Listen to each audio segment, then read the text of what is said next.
Hello everyone, welcome to Kyara success short. Kyara success short में आप सभी का बहुत बहुत स्वागत है। तो सबसे पहले तो मैं ये बताना चाहूँगी कि जो बच्चे स्टेनोग्राफर इंटरव्यू की प्रिपरेशन कर रहे हैं वो अपनी तैयारी जो है पूरी तरह से जो है अब कंप्लीट करने के फॉर्म में रहें, बिकॉज अब आपको कुछ ही दिन रह गए हैं। तो आपको रिवाइज़ भी करना है जो चीज़ें आपने पढ़ी हुई हैं। तो बहुत ज़्यादा नई चीज़ों को ना देखें, लेकिन हाँ, बहुत डीप में कोई चीज़ पढ़ने की कोशिश ना करें। अब जो चीज़ें अब रह गई हैं उन्हें आप बस एक नज़र देखते जाएं और बाकी चीज़ों को भी बैक साइड से रिवाइज़ करते जाएं, ताकि आपका रिवीजन भी साथ में होता चले। ठीक है।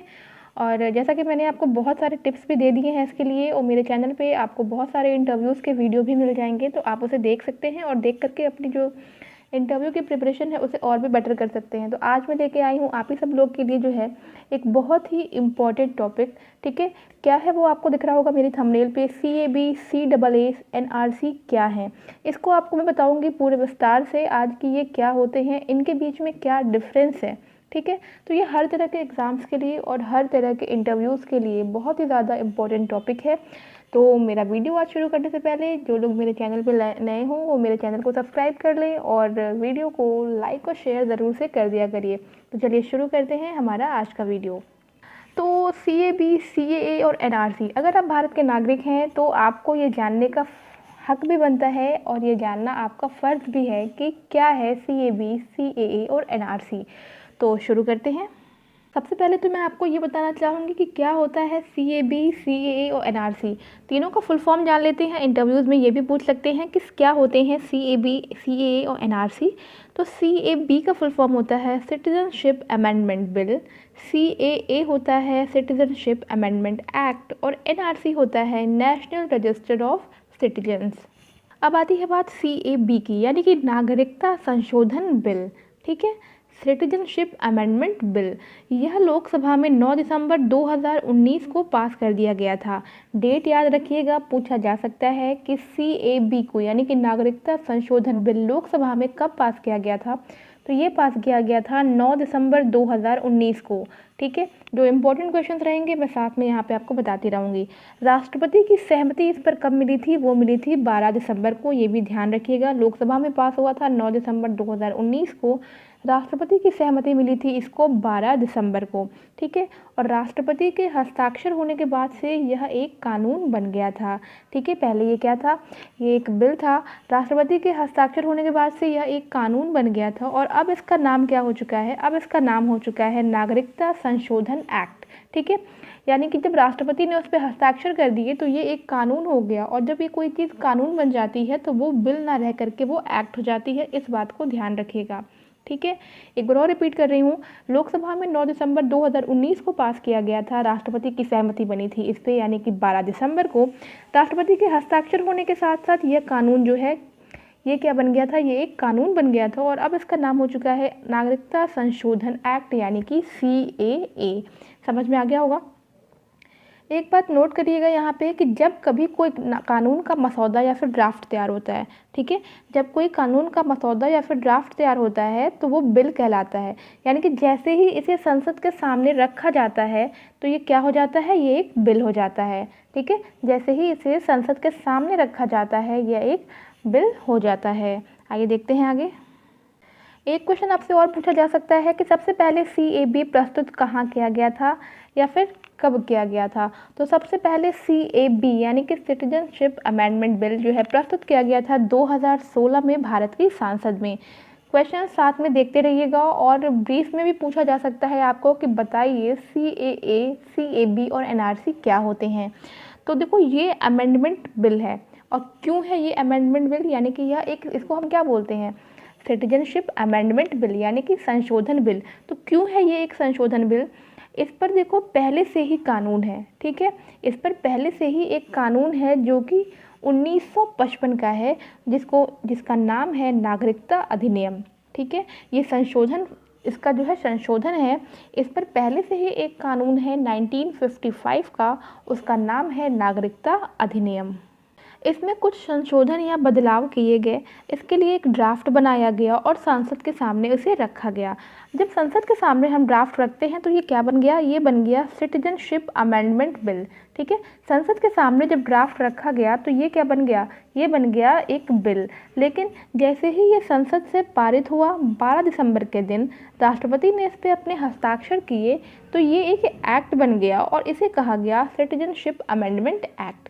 तो ये चीज़ें आप समझ चुके होंगे अब क्या डिफरेंस है CAB और CAA में।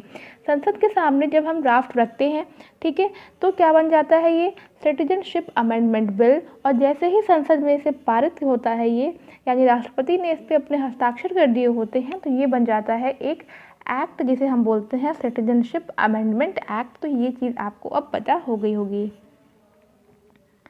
इस कानून का पूरा नाम क्या है, तो इस कानून का पूरा नाम है सिटीजनशिप अमेंडमेंट एक्ट 2019, यानी कि नागरिकता संशोधन अधिनियम 2019।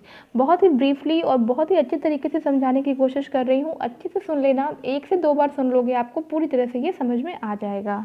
आपको पता है कि ये जो है बहुत ही चर्चित मुद्दा रहा है और बहुत सारे लोग इस पर चर्चा करते हैं, लेकिन लोग जो है अमेंडमेंट बिल पर चर्चा करते हैं। लेकिन ये मालूम हो जाना चाहिए कि जब कोई बिल जो है वो कानून बन जाता है, ठीक है ना, जिस पर वो कानून बन चुका होता है, फिर वो बिल नहीं रह जाता, वो एक अमेंडमेंट एक्ट हो जाता है, ठीक है। तो यह एक अमेंडमेंट एक्ट है, ना कि एक अमेंडमेंट बिल है, इसका ध्यान दीजिएगा। इसका उद्देश्य क्या है हम ये देख लेते हैं। इसका उद्देश्य है पाकिस्तान, अफ़गानिस्तान और बांग्लादेश जहाँ पे जो माइनॉरिटीज़ हैं जिनके साथ धार्मिक प्रताड़ना हो रही है, ठीक है, या फिर पहले कभी हुई है और 31 दिसंबर 2014 को या इससे पहले भारत आ गए हैं और जिनको प्रताड़ित करके वहाँ से भगाया गया है, उनको नागरिकता देने के संबंध में प्रावधान है, ठीक है। इसका उद्देश्य क्या है कि पाकिस्तान, अफ़गानिस्तान और बांग्लादेश के जो माइनॉरिटीज़ हैं जिनके साथ धार्मिक प्रताड़ना हो रही है या फिर हुई है, और जो 31 दिसंबर 2014, डेट याद रखिएगा, 31 दिसंबर 2014 को या इससे पहले भारत आ गए हैं और जिनको प्रताड़ित करके वहाँ से भगाया गया है, उनको नागरिकता देने के संबंध में इसमें प्रावधान है। तो अभी तक हमने बात की है यहाँ पे CAB और CAA की। अब आती है बात NRC की। NRC का फुल फॉर्म मैंने बताया आपको, नेशनल रजिस्टर ऑफ सिटीजनशिप। यह भारतीयों यानी कि यह भारतीय नागरिकों के नाम वाला एक रजिस्टर है जिसमें विदेशी बांग्लादेशी घुसपैठियों की पहचान करने के लिए असम में इसे अपडेट किया गया है, ठीक है। आपको पता होगा कि ये कहाँ पर लागू किया गया है NRC, तो ये लागू किया गया है असम में, तो इसका आंसर भी आप ध्यान रखेंगे। एक काम की बात ये भी है कि CAA ये पूरे देश में लागू हुआ है, जबकि NRC केवल असम में लागू हुआ है। अब आती है बात कि इसमें डिफरेंस क्या है, ठीक है ना, इसमें डिफरेंस क्या है, यानी कि NRC में और CAA में डिफरेंस क्या है। तो आपको CAA समझ में आ गया, CAB समझ में आ गया, और अब NRC भी समझ में आपको आ चुका है कि एक रजिस्टर है, ठीक है। तो नेक्स्ट आता है कि इसमें डिफरेंस क्या है, यानी कि CAA में और NRC में डिफरेंस क्या है। तो डिफरेंस देखते हैं इसमें कि NRC के माध्यम से भारत के घुसपैठियों की नागरिकता छीनना है, ठीक है। NRC के माध्यम से, यानी कि NRC के माध्यम से क्या इसका माध्यम है कि भारत के घुसपैठियों की नागरिकता को छीनना, जबकि CAA का माध्यम क्या कहता है कि इसके माध्यम से घुसपैठियों को भारत की नागरिकता दी जाएगी। ये है आपका पहला डिफरेंस। सेकंड है कि NRC के माध्यम से उन लोगों को भारत का नागरिक माना जाएगा जो 24 मार्च 1971 को या इससे पहले से भारत के नागरिक हों, ठीक है। यानी कि NRC के माध्यम से उन लोगों को भारत का नागरिक माना जाएगा जो 24 मार्च 1971 को या इससे पहले से भारत के नागरिक हों। लेकिन CAA यहीं पे जो है जस्ट इसका दूसरा कहना है कि उन लोगों को भारत की नागरिकता दी जाएगी जो कि 31 दिसंबर 2014 को या इससे पहले भारत आए थे। तो ये दोनों डेट भी आपको याद रखना है। नेक्स्ट है कि NRC का धर्म से कोई लेना देना नहीं है, यानी कि NRC को धर्म से कोई लेना देना नहीं है, यानी कि जिसने घुसपैठ किया है उसको जो है देश छोड़कर जाना पड़ेगा, ये NRC कहता है, ठीक है। यानी कि NRC को धर्म से कोई लेना देना नहीं है, जिसने घुसपैठ किया है उसे देश छोड़कर जाना होगा, जिसका नाम रजिस्टर में नहीं होगा, ठीक है। जबकि CAA क्या कहता है, इसका संबंध जो है वो धर्म से है, यानी कि जो धार्मिक रूप से प्रताड़ित हैं उनको नागरिकता दी जाएगी, ठीक है, उनको नागरिकता दी जाएगी। ये है तीसरा अंतर। आइए बात करते हैं नंबर 4 की। चौथा नंबर है कि NRC मुख्य रूप से बांग्लादेश से आने वाले घुसपैठियों को बाहर निकालने के लिए लागू किया गया है, ठीक है। एनआरसी मुख्य रूप से जो बांग्लादेश से आने वाले घुसपैठियों हैं उनको बाहर निकालने के लिए लागू किया गया है। जबकि बात करते हैं सीएए की, तो ये पाकिस्तान, अफगानिस्तान और बांग्लादेश के अवैध प्रवासियों को भारत की नागरिकता देने का प्रावधान है इसमें, ठीक है। नेक्स्ट है 5th नंबर, एनआरसी केवल असम में लागू है जबकि सीएए पूरे देश में लागू है। ये आप सबको पता है, बहुत इंपॉर्टेंट पॉइंट है ये सब। नेक्स्ट है एनआरसी का विरोध सभी धर्मों के लोग कर रहे हैं, ठीक है। एनआरसी का विरोध सभी धर्मों के लोग कर रहे हैं जबकि सीएए का विरोध केवल जो है मुख्य रूप से आप कह सकते हैं कि मुस्लिम समुदाय के लोग कर रहे हैं, ठीक है। एनआरसी का विरोध सभी धर्मों के लोग कर रहे हैं जबकि सीएए का विरोध जो है वो मुस्लिम समुदाय के लोग कर रहे हैं।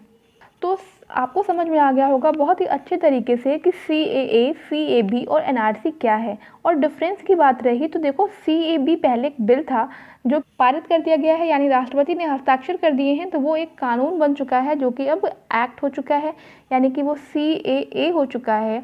और सीएए हो चुका है तो अब सीएए की बात होनी चाहिए, ना कि सीएबी की। और सीएए जो होता है, सीएए और एनआरसी के बीच में जो डिफरेंस है बहुत ज़्यादा इंपॉर्टेंट है। तो आपको ये तीनों चीज़ें मैंने बता दी हैं, तीनों में डिफरेंस क्या है मैंने ये भी बता दिया है। और सीएए और एनआरसी में क्या डिफरेंस है मैंने आपको ये भी बता दिया है। क्या उद्देश्य है इसके, कुछ इंपॉर्टेंट पॉइंट्स हैं वो सभी मैंने आपको यहाँ डिस्कस कर दिए हैं। आई होप कि आपको ये समझने में बहुत ज़्यादा आसानी होगी। नोट करने की ज़रूरत नहीं है, पढ़ लेना, सुन लेना इसको। 2-3 बार आप सुनेंगे, ये आपके माइंड में सेट हो जाएगा। 2-3 बार सुन करके 1-2 बार अपने मन में इसको समझ लेना, बोल लेना अपने मन में कि क्या क्या चीज़ें होती हैं, क्या क्या चीज़ें हैं। इतना आपके लिए बस काफ़ी है, इनफ है। ज़्यादा कुछ लिखने विखने की ज़रूरत अब नहीं है, टाइम बहुत कम है आप लोगों के लिए जो बच्चे इंटरव्यू वाले हैं। तो आई होप गाइस कि वीडियो पसंद आया होगा। वीडियो पसंद आया हो तो वीडियो को लाइक शेयर कर देना और मेरे चैनल को सब्सक्राइब कर लेना। तो मिलते हैं अपने नेक्स्ट वीडियो में। Till then take care and bye bye.